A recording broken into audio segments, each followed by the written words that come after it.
Bonjour, aujourd'hui j'ai pour vous une histoire. Mais c'est parmi les plus belles histoires. Une histoire des dossiers du détective Karim.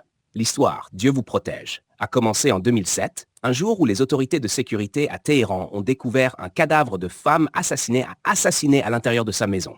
Le coup portant environ 15 marques et tous ses bijoux volés. Les forces de sécurité, dès leur arrivée, ont suivi la procédure habituelle utilisée par tous les services de sécurité dans le monde entier.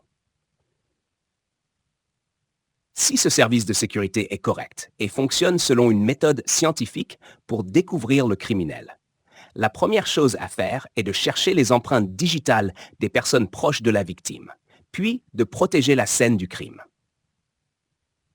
Il y a beaucoup de curieux, au point que des gens sans rapport avec l'enquête perturbent la scène du crime sans le vouloir. La cinquième chose importante est de connaître le contexte social de la victime si on veut atteindre le meurtrier rapidement. Ils ont essayé de trouver des empreintes, mais en vain.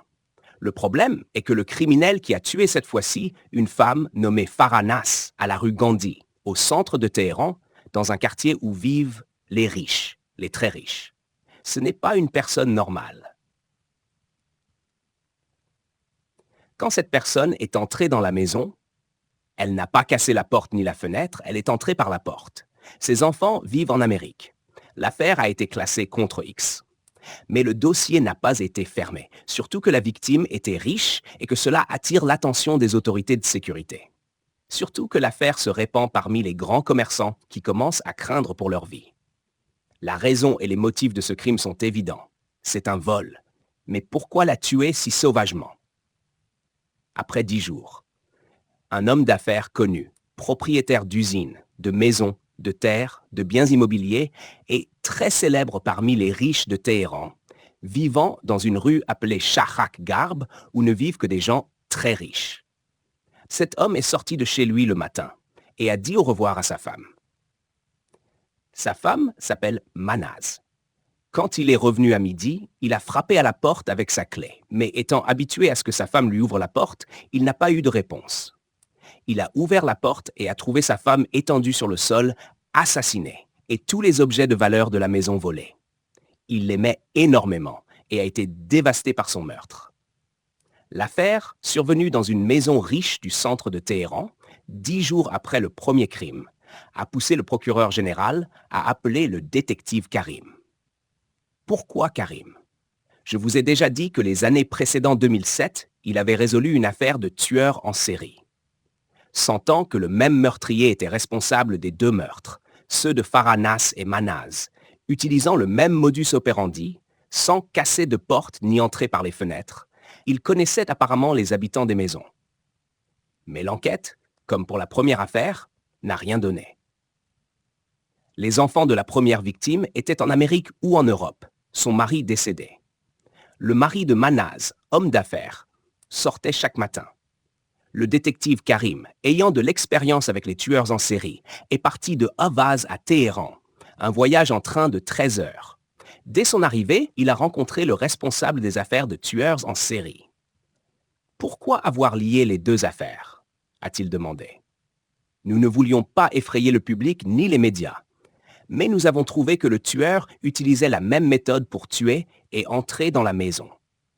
Il n'y avait aucun signe de violence, de clé forcée, d'entrée par la fenêtre ou par effraction. La personne connaissait apparemment les victimes et utilisait une corde rouge pour les étrangler avant de les tuer.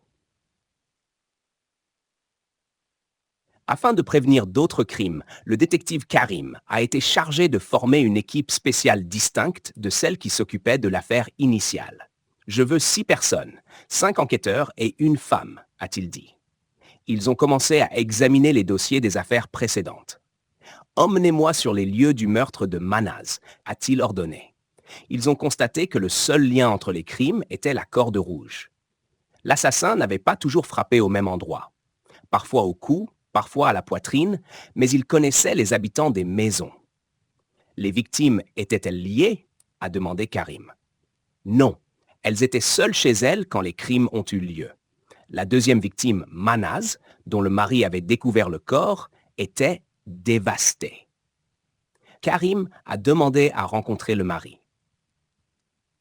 Je suis désolé pour votre perte, Mais j'ai besoin de savoir si quelque chose d'inhabituel s'est produit avant le meurtre, a-t-il demandé. Eh bien, nous avions l'intention de vendre la maison, a répondu le mari. Les annonces de vente de maisons dans ces quartiers sont-elles mises dans les agences immobilières? Non, nous mettons des annonces dans les journaux pour attirer les riches acheteurs. Karim a alors remarqué que les 3 victimes avaient mis leur maison en vente par annonce dans le même journal. Il est allé voir le ministre de la Culture iranien, Ali Jannati, qui avait été ambassadeur en Koweït. Nous avons un tueur en série. Vous devez interdire les annonces de vente de maisons dans les journaux.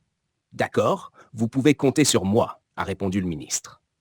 Karim a alors contacté un riche commerçant pour lui demander de prêter une maison pour un piège. Une annonce a été placée dans le journal et une femme a été chargée de recevoir les visites. À midi, quelqu'un a frappé à la porte, prétendant vouloir visiter la maison.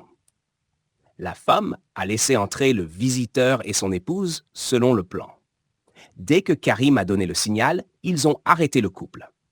L'homme, nommé Ali Reza, fils d'un riche commerçant, a avoué les meurtres. Sa fiancée, Azam, propriétaire d'une société de production de films, avait conçu ce plan pour l'excitation et l'aventure. Les deux ont été condamnés. Ali Reza à la prison à vie et Azam à 15 ans de prison. Leur crime avait été motivé par la recherche de sensations fortes, malgré leur richesse. C'était la fin de notre histoire. À bientôt et que Dieu vous protège.